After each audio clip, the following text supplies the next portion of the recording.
Hi friends, இன்றைக்கி என்னென்னு பார்த்தீங்கன்னா மீன் குழம்பு செய்யலாம் அப்படின்றதுக்காக ஃபிஷ் மார்க்கெட் போனேங்க. என்ன மீன் நல்லா இருக்குன்னு பார்த்தா எப்பொழுதுமே சங்கரா மீன் குழம்பு வைக்கிறோம். இல்லைன்னா பார்த்தீங்கன்னாக்கா பாறை மீன் அந்த மாதிரி ஏதாவது வாங்கிட்டு வரோம் இல்லையா. இந்த தடவை குட்டி குட்டி சொரா கிடச்சிதுங்க. இந்த குட்டி சொரா வந்து டேஸ்ட் ரொம்ப சூப்பராக இருக்கும். இதில் வந்து நீங்கள் சொரா போட்டு பண்ணலாம். அதுக்கப்புறம் மிளகு போட்டு மீன் குழம்பு வைக்கலாம். எதுனாலுமே இதில் ரொம்ப நல்லாயிருக்கும், உடம்புக்கும் ரொம்ப நல்லது. அதுவும் இந்த சொரா மீன் குழம்புலாம் வந்து மிளகு போட்டு வச்சு பாருங்களேன், நம்ம இந்த கோல்டு காஃபுக்கும் நல்லது. பாடி பெயின்லாம் இருக்குன்னு வச்சுக்கோங்களேன், நல்லா தெரியும், ரிலாக்ஸாக இருக்கும். அது மாதிரி இந்த நல்லா எண்ணெய் தேய்ச்சி குளிச்சுட்டு ஞாயிற்றுக்கிழமை அன்றைக்கி இந்த மீனில் வந்து குழம்பு வச்சு சாப்பிட்டு பாருங்கள். அப்படி சூப்பராக இருக்குங்க. நல்லா ரிலாக்ஸாக இருக்கும் உடம்புக்கும். உங்களுக்கு கிடச்சிச்சின்னா வாங்கி செஞ்சு பாருங்கள். அதுலேயும் இந்த சின்ன மீன் தான் ரொம்ப டேஸ்ட்டும் நல்லாயிருக்கும். இது வந்து உடம்புக்கும் வேறு குழந்தைங்களுக்குமே ரொம்ப நல்லது. சரி, அதனால கிடச்சிச்சின்னா நீங்கள் வாங்கி செஞ்சு பாருங்கள் நான் சொல்லியிருக்க மாதிரி. இதுக்கு வந்து நான் கொஞ்சம் மிளகு, ஜீரகம், பூண்டு இதை வந்து நல்லா எண்ணெய் விட்டு வதக்கிக்கிட்டேங்க கடாயில்.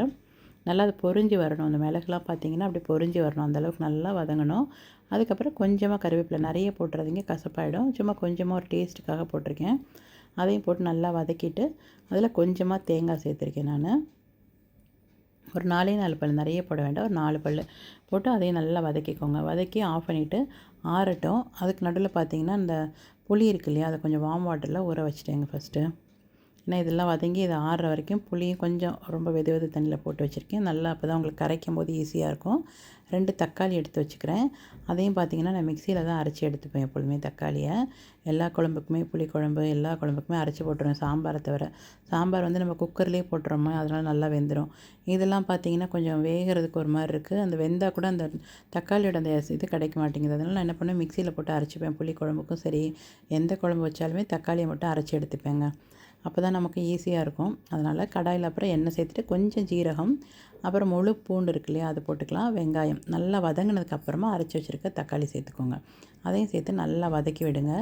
அப்புறம் கொஞ்சமாக மஞ்சத்தூள் போட்டு நல்லா வதக்கி அந்த தக்காளி வெங்காயத்தோட அந்த பச்சை வாசனை போகிற அளவுக்கு நல்லா வதக்கிடுங்க. அதுக்கப்புறமா நம்ம கரைச்சி வச்சுருக்கிற புளியை சேர்த்துக்கலாம். எப்பொழுதுமே நீங்கள் மீன் குழம்பு செய்யும்போது என்ன பண்ணுங்கள், ஃபஸ்ட்டு குழம்பெல்லாம் தாளித்து விட்டுருங்க. தாளிச்சிட்டிங்கன்னா அது பாட்டுக்கு கொதிச்சிட்ருக்கும். அதுக்குள்ளே நம்ம போய் மீனை கழுவி எடுத்துகிட்டு வந்துட்டோம்னா ஒரு 10 நிமிஷம் 15 நிமிஷத்துக்குள்ளே மீன் குழம்பு வேலையை முடிஞ்சிருங்க. கொஞ்சம் பேருக்கு செய்கிறதா இருந்தால் சொல்கிறேன் நான். நிறைய பேருக்குன்னா கொஞ்சம் டைம் எடுக்கும். நம்ம ஒரு சின்ன ஃபேமிலி ஒரு 4, 5 பேர் இருக்கோம் அப்படின்னாக்கா மீன் குழம்புலாம் தாளிச்சிட்டு அப்புறமா போய் மீன் கழுவிட்டு வந்திங்கன்னா உங்களுக்கு ஈஸியாக ஒரு 10 நிமிஷத்தில் குழம்பு வேலையை முடிஞ்சிடும். நான் அப்படி தான் பண்ணேன். இன்றைக்கி குழம்பெல்லாம் தாளித்து விட்டுட்டேன் ஃபஸ்ட்டு. இது கொதிச்சிட்டு இருக்கும்போது போயிட்டு இந்த சுறா மீனை கழுவிட்டு வந்தேன். அது சுறா மீன் கழுவுறது ஈஸி தாங்க. என்னென்னு பார்த்தீங்கன்னா அவங்களே எல்லாம் க்ளீன் பண்ணி கட் பண்ணி கொடுத்துட்றாங்க.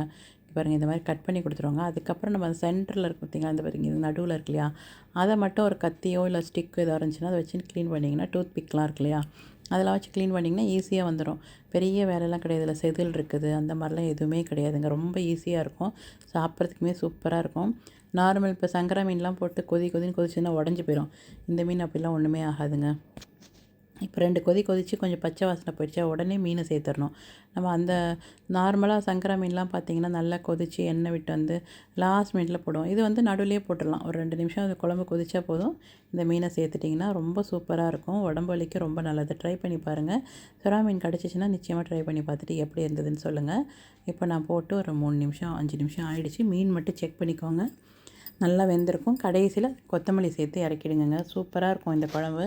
நீங்கள் இது இட்லி, தோசை எல்லாத்துக்கூடவும் நல்லாயிருக்கும். சப்பாத்திக்கும் நல்லாயிருக்கும், சுடு சாதத்துக்கும் நல்லாயிருக்கும். மெயினாக பார்த்தீங்கன்னா தோசை, இட்லிக்கெலாம் செம்ம சூப்பராக இருக்குங்க. ட்ரை பண்ணி பார்த்துட்டு எப்படி இருக்குன்னு சொல்லுங்கள். பிடிச்சிருந்தா லைக் பண்ணுங்கள். தேங்க்யூ.